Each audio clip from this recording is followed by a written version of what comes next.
ज़्यादा इत्तलात सामने आ रही थी जर्सी पर और अब ये कहा जा रहा है कि बीसीसीआई के सेक्रेटरी ने तस्दीक की है कि आईसीसी रूल्स पर अमल किया जाएगा। तो आप इस हवाले से क्या कहेंगे? पहली बात तो मेरी भी आईसीसी बीसीसीआई के जो ऑफिशियल्स हैं उनसे बातचीत हुई और उन्होंने भी यही कहा कि जो लोगों का जो भी रूल्स है आईसीसी का, क्योंकि बड़ा मुद्दा तो यही था कि हाइब्रिड मॉडल पे मैच हो और जो तय हो चुका है, ये जो मुद्दा है कि जर्सी पे कहाँ क्या लोगो होगा, इसका एक सेट रूल होता है, आईसीसी के सेट रूल्स है और उसको फॉलो करेंगे। दिक्कत की बात ये है भारत और पाकिस्तान दोनों जगह जो जर्नलिस्ट है, कुछ जो फ्रिंज एलिमेंट्स है, वो सोर्सेज के हवाले से कोई खबर लाते हैं। आपने ना तो इसके, मैंने तो किसी भी ऑफिशियल का, बीसीसीआई का जो ऑफिशियल न्यूज होता है सोर्सेज करके दोनों जगह क्रिकेट की खबरें छपती है। पाकिस्तान से उसके एक रिएक्शन भी आ गया कि कोई पाकिस्तान का ऑफिशियल नाराज है। इंडिया का ऑफिशियल का सोर्सेज के हवाले से आ गया कि वो ये फलाना चाहते हैं, ढिमकाना नहीं चाहते। तो ये सब सोर्सेज की बातें थी। मेरी खुद भी बातचीत हुई है ऑफिशियल से और उन्होंने यही कहा कि जो आईसीसी का जो वी सेट रूल्स है वो रूल फॉलो होता है और वो रूल फॉलो करेंगे। अभी भी तो आईसीसी के तहत ही ये फैसला हुआ कि हाइब्रिड मॉडल पे होगा और 2027 तक ऐसे ही मैच होंगे इंडिया पाकिस्तान को लेकर। जो भी इश्यूज है, मसाइल हैं, वो मसले हैं तो है, लेकिन जो बाकी क्रिकेट को लेकर मुझे लगता है कि मतलब अब जब तक ये टूर्नामेंट नहीं होगा, मैं तो मुझे लग रहा है कि 2-4 और सोर्सेज के हवाले से कुछ बड़े कॉन्ट्रोवर्सीज, बड़े विवाद सामने आए। बिल्कुल, कंट्रोवर्सीज जो हैं वो आए दिन सामने आ जाती हैं। अच्छा डॉक्टर विमल साहब, आप क्या कहेंगे अब चैंपियंस ट्रॉफी के हवाले से भारत की जानिब से जो अब टीम सामने आ गई है, आप उस टीम कॉम्बिनेशन के हवाले से क्या कहेंगे? देखो, बहुत सारे एक्सपर्ट्स हैं यहाँ पे। इंडिया का एक बहुत अच्छी बात क्या है कि बेंच स्ट्रेंथ बहुत स्ट्रांग है, तो उसमें कई जो खिलाड़ी हैं, जो जैसे कि संजू सैमसन हमारे यहाँ हैं, वो मिस किया है उन्होंने, और भी कई खिलाड़ी हैं, नीतीश रेड्डी है, अभी आपने उनको ऑस्ट्रेलिया में मेलबर्न में देखा था, न सिर्फ रेड बॉल क्रिकेट में, व्हाइट बॉल क्रिकेट में भी शानदार है, तो वो मिस किए हैं। लेकिन इसके बावजूद जो जिस तरह की जो हमारी टीम जो T20 वर्ल्ड कप में जीती थी, तो उसमें ऑलराउंडर्स की भरमार थी और वो ऑलराउंडर्स की बात यहाँ पे है।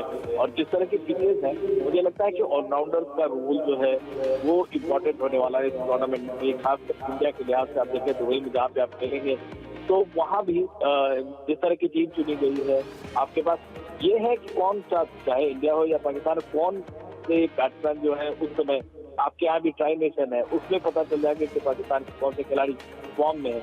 और अगर होगा तो जाहिर तौर पे मदर ऑफ ऑल मैचेस, तो मैचेस ऑफ ऑल मैचेस जिसको कहते हैं, 23 फरवरी को इंडिया पाकिस्तान के मैच का जरूर से इंतजार रहेगा। अच्छा डॉक्टर विमल, मैं जाहिद मकसूद हूँ, यूसुफ अंजम साहब भी मेरे साथ मौजूद हैं। एक तो जसप्रीत बुमराह की फिटनेस के हवाले से हम जानना चाहते हैं, दूसरा इंग्लैंड के खिलाफ आज सीरीज़ शुरू हो जाएगी, 5 T20 मैचेस हैं और इसके बाद 3 वनडे मैचेस हैं। आपकी वही टीम खेल रही है भारत की 15 रुकनी, जो कि चैंपियंस ट्रॉफी में भी खेलेगी। आप समझते हैं कि जसप्रीत बुमराह पूरी तरह से फिट हैं और कितना रोल प्ले करेगी ये इंग्लैंड के खिलाफ सीरीज़ तैयारियों के लिए, चैंपियंस ट्रॉफी के लिए? जसप्रीत बुमराह के बारे में उन्होंने, उनका ऑफिशियल चांस है कि जिस लेवल की उनकी फिटनेस है, वो हम उम्मीद कर रहे हैं कि चैंपियंस ट्रॉफी तक, क्योंकि वो इंग्लैंड वाली जो सीरीज है उसमें नहीं खेल रहे हैं और इंग्लैंड के लिए जो वनडे सीरीज है या T20 अभी जो हो रहा है, उस वही टीम नहीं खेल रही। क्योंकि आप देखिए हमारे जो T20 के जो कैप्टन है सूर्य कुमार यादव, वो उस टीम में जगह नहीं बना पाए। तो इंडिया के पास बेंच स्ट्रेंथ बहुत स्ट्रांग है। जसप्रीत बुमराह उस समय तक हम उम्मीद कर रहे हैं कि चैंपियंस ट्रॉफी तक वो फिट हो जाएंगे और अगर वो फिट हो तो जाहिर तौर से दुनिया के सबसे जो खतरनाक बॉलर्स में से उनका शुमार वसीम अकरम से लेके वकार यूनुस, सब उनके बारे में दुनिया भर के जो गेंदबाज हैं वो उनको मानते हैं। बॉलिंग एक्शन, स्पीड, हर फॉर्मेट में, T20, वनडे और तीनों ही फॉर्मेट में वो लाजवाब बॉलर है। तो जाहिर तौर से हम उम्मीद कर रहे हैं कि चैंपियंस ट्रॉफी तक, और जैसा बताया भी गया उनका ऑफिशियल स्टेटस, वो इंग्लैंड का दौरा जो अभी जो हो रहा है, 5 T20 और 3 वनडे, इसमें नहीं खेल रहा है। और इसमें से कुछ खिलाड़ी जैसा आपने कहा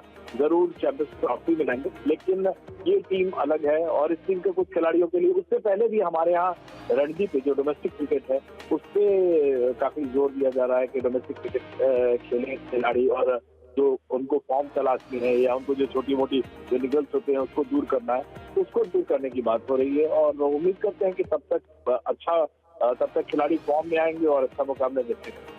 डॉक्टर साहब, यूसुफ अंजम बात कर रहा हूँ। इंडिया पाकिस्तान के मैच के हवाले से यहाँ पर तो बहुत ज़्यादा क्रेज़ पाया जा रहा है। इंडियन पब्लिक की क्या सूरत हाल है, कितने वो बेताब हैं 23 तारीख के मैच के लिए? बिल्कुल, देखिए यूसुफ साहब आपने देखा है, न सिर्फ यहाँ पे, आपने लंदन में भी देखा है, दुनिया भर में मतलब एक दौर था जबकि एशेज को mother of all cricket matches कहा जाता था, सबसे बड़ा क्रिकेट का मुकाबला कहा जाता था, लेकिन और फिर इंडिया और पाकिस्तान का वो दौर आया।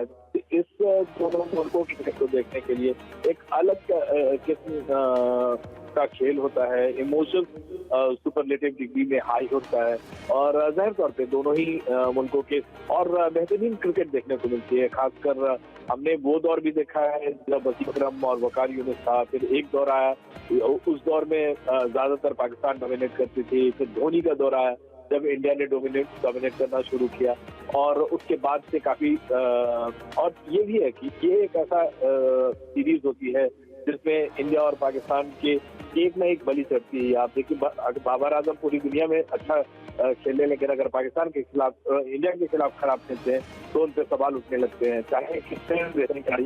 तो ये सीरीज बहुत हाई स्टेक होता है, हाई इमोशंस होता है और जाहिर तौर पे यहाँ भी जो फैंस हैं अपना कैलेंडर उसको बना लेते हैं कितने तारीख को मैच देखना है। जब इंडिया पाकिस्तान का मैच होता है तो चाहे इंडिया हो, पाकिस्तान हो, लंदन हो, मेरे जो दोस्त अक्रॉस द वर्ल्ड हैं उनसे बातचीत होती रहती है कि आप मतलब एक पार्टी की तरफ से उसको देखते हैं। वो इमोशंस तो है, बिल्कुल उस बात का इंतजार भी।